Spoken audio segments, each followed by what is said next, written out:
Our big story tonight, the first video showing a couple of suspects not long before police say they committed murder. The 19-year-olds were caught on tape at a Waynesville gas station. Kelly May is here with the story. Kelly.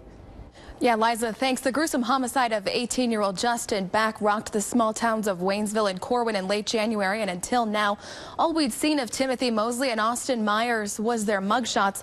Tonight we have video and the story from a woman who was alone with the suspects. For the first time, we're seeing video of Timothy Mosley and Austin Myers the day they allegedly murdered 18-year-old Justin Back. I was alone. Yeah.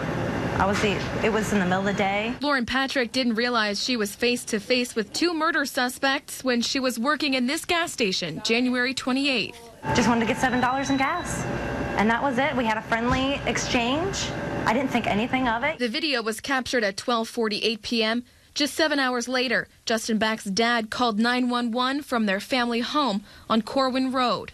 Came home, he's still not home, but we noticed that the house was in disarray. Shocked and obviously disturbed immediately. Like I couldn't believe that they actually came in and talked to me hours before they had actually planned on allegedly committing this crime. Investigators said Mosley and Myers were acquaintances of Justin Back. Is some indication that this may have even been pre-planned to cause the death of Justin Back. He'd been choked, stabbed, and shot before his body dumped in Preble County. They didn't even talk to each other. It was really strange that he came in, his friend came in with him just to, text on his phone. Makes me wonder what he was texting. Lauren says prosecutors came looking for this video for their capital murder case. Said she was a detective and was wanting to just collect some evidence, if any. No way did I ever think that they would have had any bad intentions at all.